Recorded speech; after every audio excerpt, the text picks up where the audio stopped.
আমি আজকে একটা ডিমের এক রকমের তরকারি করে দেখাবো। তার জন্য ডিমগুলো ফাটিয়ে নেব।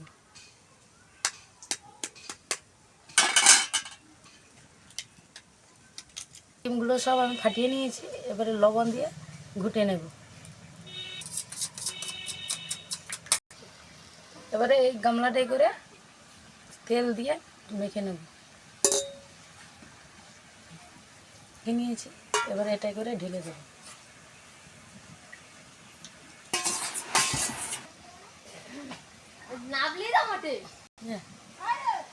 এবার কড়াইতে জল বসিয়ে দিচ্ছি, একটা স্ট্যান্ড বসিয়ে দেবো, গামলাটা বসিয়ে দেবো,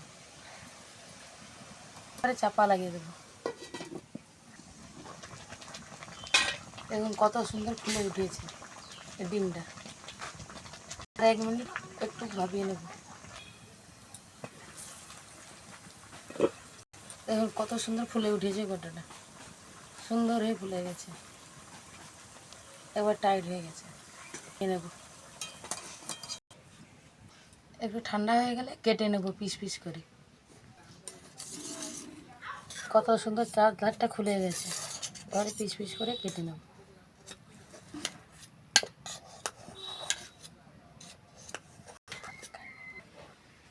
কত সুন্দর হয়েছে দেখুন, পুরো পনিরের মতন দেখতে, একবারে সুন্দর। এবারে কড়াইতে তেল দিয়ে দেবো।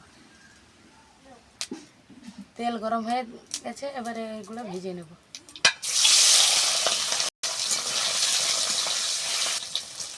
লবণ দেওয়া ছিল, এই জন্য হলুদ একটু দিয়ে ভেজে নেবো, আর লবণটা দেবো না।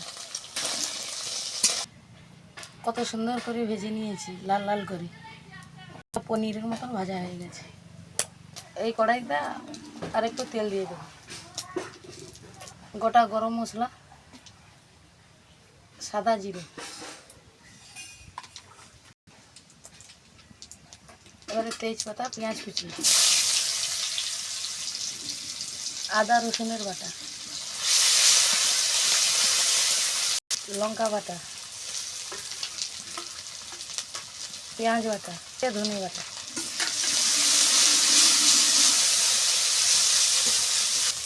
এবারে দিয়ে দেবো টমেটোটাকে বেটে রেখেছিলাম, দিয়ে দেবো। অল্প করে একটু নুনটা দিয়ে দেবো, হলুদ গুঁড়ো,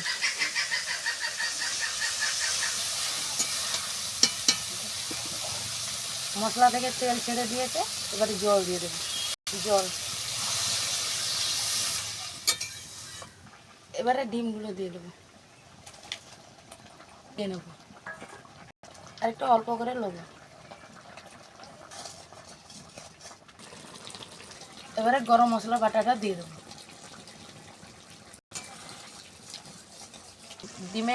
ডিমটাকে আমার রান্না করেছি, পনিরের মতো লাগছে।